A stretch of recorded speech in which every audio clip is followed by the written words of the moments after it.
अस्सलाम वालेकुम। आज का जो हमारा टॉपिक है वो लैप्लास ट्रांसफॉर्म के ऊपर है। ठीक है, लैप्लास ट्रांसफॉर्म बेसिकली इसमें करते क्या है कि हमें कुछ फंक्शंस की क्लास गिवन होती है। बेसिकली हम ये फाइंड करते हैं। फाइंड कैसे करते हैं मैं आपको भी थोड़ी देर बाद बताता हूँ। ठीक है, अब बेसिकली कुछ लैप्लास गिवन है फंक्शंस की, इसे हम फंक्शंस के अंदर पुट करके किसी भी फंक्शन का आंसर निकाल सकते हैं, वो हम आगे फाइंड करेंगे।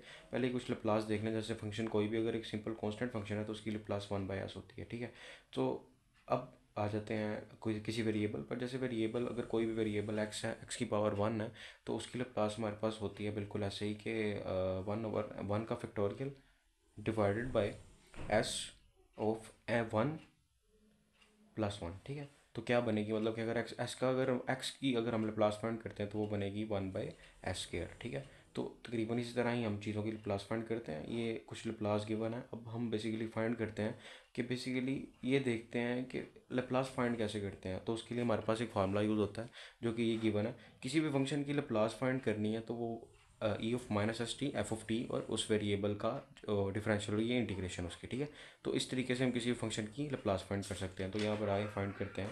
अगर एक फंक्शन, अब लैप्लास ऑफ फंक्शन वन की अगर वन की ही लैप्लास फाइंड करें तो सेम उसी फार्मूले के मुताबिक 0 to ∞ e(-st) और साथ में फंक्शन जो कि 1 है और साथ उसका। ठीक है, अब बेसिकली अब इसकी इंटीग्रेशन फाइंड कर लेते हैं। कैसे करेंगे, e(-st) है तो 1 बेसिकली वैसे ही खत्म हो जाएगा, क्योंकि 1 को किसी से मल्टीप्लाई करें तो वो फंक्शन वैसे खुद ही आ जाता है। सो अब अगर इसे मल्टीप्लाई करते हैं तो अगर st, तो इसकी अगर इंटीग्रेशन अप्लाई करते हैं तो जो t के साथ होता है वो बिल्कुल उसके एग्जैक्ट नीचे आ जाता है, -st डिवाइड बाय -s और यहाँ पर इसकी लिमिट। ठीक है, अब बेसिकली लिमिट इसकी पुट कर देते हैं जो कि इन्फिनिटी टू ज़ीरो है। तो पहले हम बड़ी वाली पुट करते हैं फिर नीचे वाली। ठीक है, तो वैसे ही पुट कर लेते हैं e(-s इन्फिनिटी डिवाइड बाय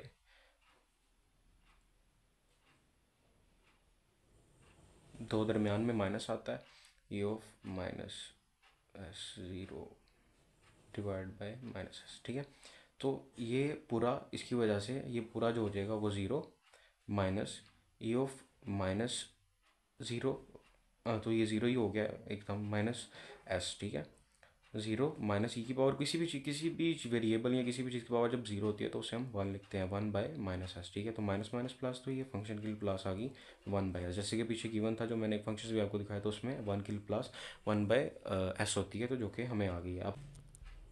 अच्छा, वो तो हो गया ना कि लैप्लास बेसिकली किस तरह फाइंड करते हैं। बेसिकली हमें लैप्लास किसी भी फंक्शन की वैसे फाइंड करने की ज़रूरत नहीं पड़ती, ये पहले गिवन होती हैं।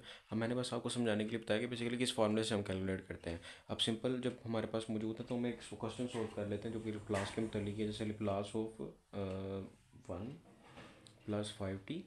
ठीक है, अब इसे किस तरह सोल्व करेंगे, सिंपल है कि हमें जिस चीज़ की फंक्शन की गिवन है, जैसे हमें 1 की गिवन है और एक वेरिएबल की गिवन है। ठीक है, तो पूरे को तो हम ऐसे नहीं लिख सकते, तो हम क्या करेंगे, इसे सेपरेट लैप्लास दे देंगे और इसे सेपरेट लैप्लास दे देंगे। ठीक है, लैप्लास ऑफ 1 एक साइड पे plus Laplace of 5t।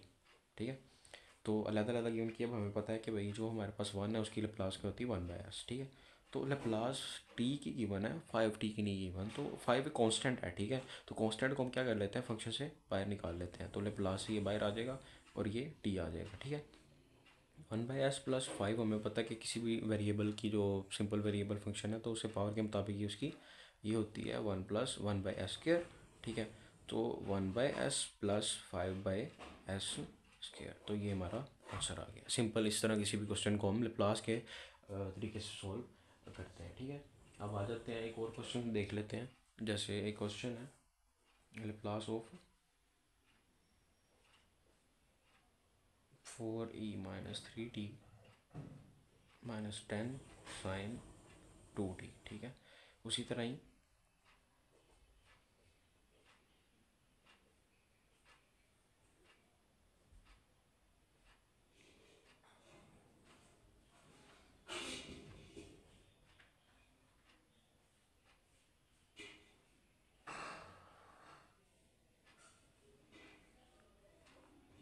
4 Laplace से बाहर e(-3t -10 इधर से बाहर sin 2t।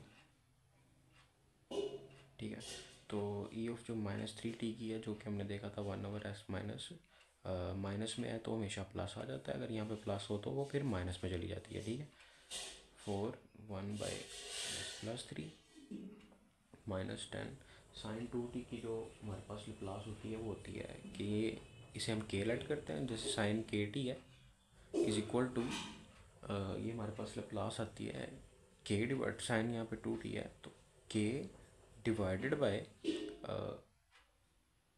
S square plus के स्क्वेयर, ठीक है। तो के अगर हमारे पास यहाँ पे 2 है तो क्या होगी, 2 by S square plus 2 square, ठीक है। तो ये हमारे पास किसकी लाप्लास होगी, किसी भी साइन फंक्शन की, जैसे अभी हमने किसकी फाइंड किया, साइन 2t की, ठीक है। साइन 2t की लाप्लास की होगी तो बिल्कुल इसी के मुताबिक लिख देते हैं 2/x² S square plus 2 square, ठीक है। तो इसे ऊपर मल्टीप्लाई करेंगे 4/s+3 -20/s² प्लस 2 स्क्वेयर, ठीक है। तो यही आंसर है यहाँ तक की। अगर हम सोल्व आगे करना चाहें तो कर सकते हैं, मतलब यहाँ तक भी ठीक ही होता है, ठीक है। ओके, तो आज का टॉपिक इतना ही था। फर्दर क्वेश्चन हम नेक्स्ट वीडियो में सॉल्व करेंगे।